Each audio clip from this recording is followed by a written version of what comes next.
Good day, students. Today, the topic of discussion is how to represent the intensity distribution in the diffraction pattern of a single slit. This is the case of Fraunhofer diffraction. Now, let me just distinguish between the term slit and aperture.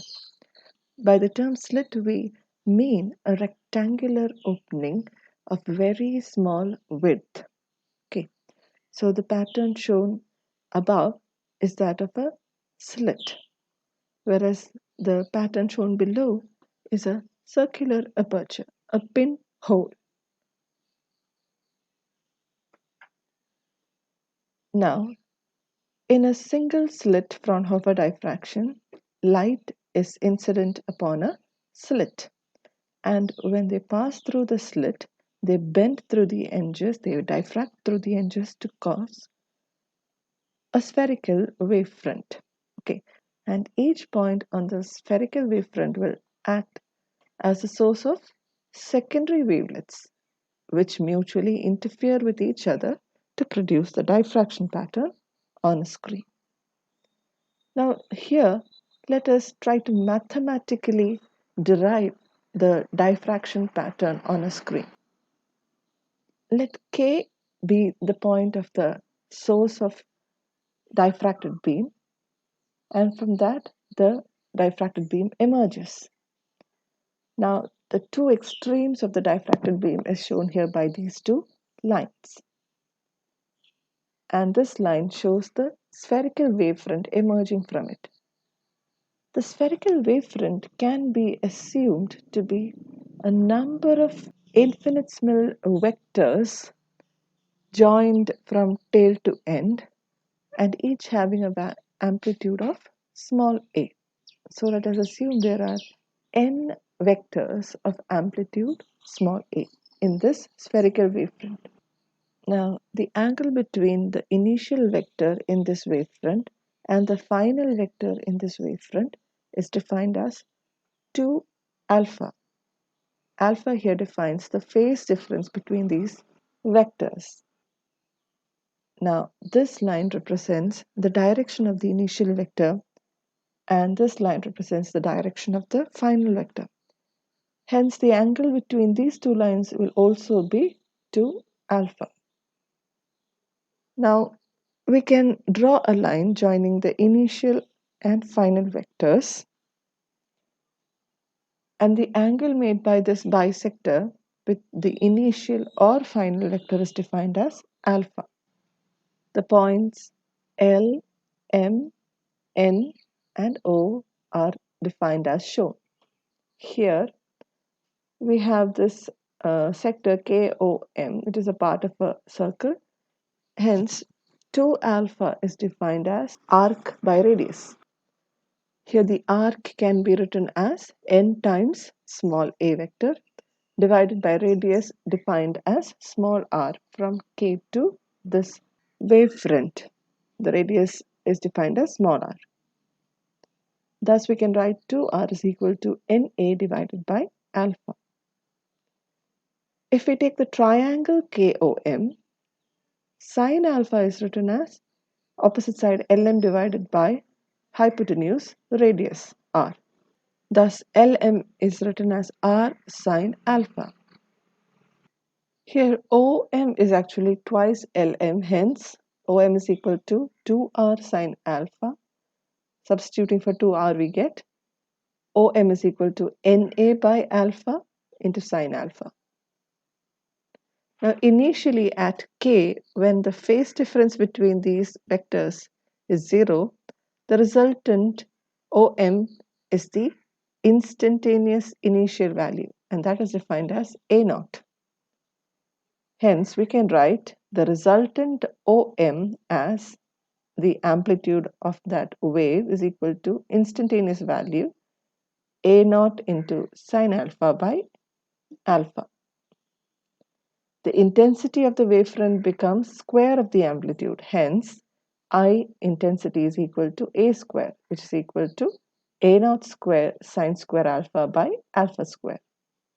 Hence, Mathematically, we can represent the intensity distribution in single slit Fraunhofer diffraction as I is equal to I naught sine square alpha by alpha square, where I naught is equal to A naught square. And this is the equation of importance. Now let us look into the relation between the phase difference between these vectors in the wavefront and the angle of diffraction. We have phase difference is equal to 2 pi by lambda times path difference. Hence, we get 2 alpha is equal to 2 pi by lambda into path difference. And path difference was defined here for single slit Fraunhofer diffraction as A sine theta. Hence, 2 alpha is equal to 2 pi by lambda into A sine theta, where A is the dimension of the slit or width of the slit and theta is the angle of diffraction. Hence, phase alpha depends on angle of diffraction theta. Now, the intensity distribution curve is a graph. It represents the distribution of light intensity as a function of phase alpha or the angle of diffraction theta. Here, let us plot the light intensity I in y-axis and phase alpha in x-axis. For that, we need to tabulate the equation for intensity. So in the equation of intensity, we have I is equal to I0 sine square alpha by alpha square. And in the table, we have used the angle of diffraction theta, the phase alpha, the term sine square alpha by alpha square, and then intensity. Now for all these values of thetas, you can pause the video and calculate the corresponding terms of alpha, sine square alpha by alpha square, and intensity I. So when you have calculated it, you will get these values as shown in the table. So for diffraction angle 0, the intensity will be I naught. And for values at lambda by A, 2 lambda by A, 3 lambda by A, we have the corresponding minimum intensity 0. And at diffraction angles 3 by 2 lambda by A, 5 by 2 lambda by A, 7 by 2 lambda by A, we get intensities in the decreasing order. Okay. When we plot this on the curve with intensity on the y-axis and phase angle in the x-axis, we get these points.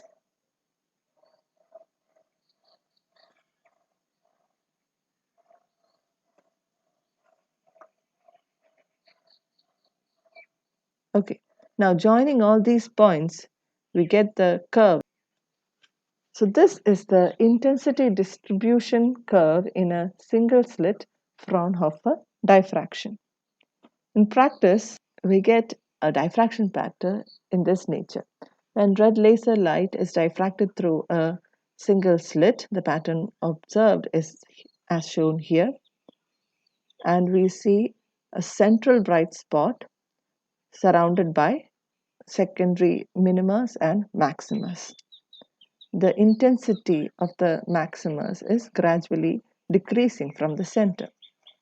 Hence, for all diffracting angle, theta is equal to integral multiple of lambda by A and phase alpha is equal to n pi, we will get the positions of secondary minima.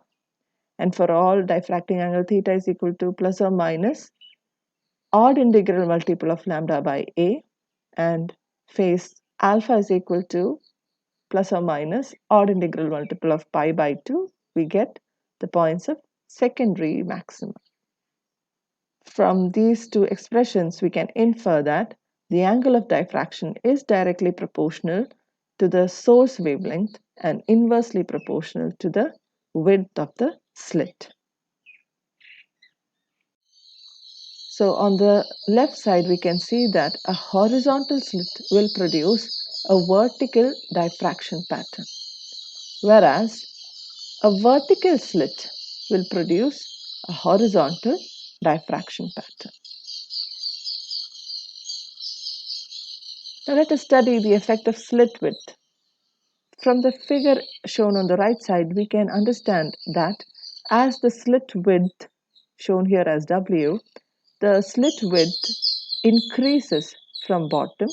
Okay, as the slit width increases, you can see that the angle of diffraction, it reduces. So as A increases, the angle of diffraction will decrease. As slit width A increases, angle of diffraction theta decreases. It is clearly shown in this picture, right? As A is large, the diffracting angle will be less. And here, as A decreases, the angle of diffraction theta increases. Now, let us study the effect of source wavelength.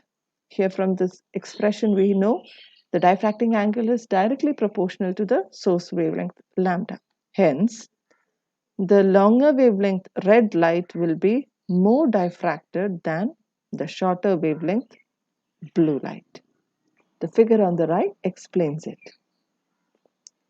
Well, that's all for today's session. Thank you.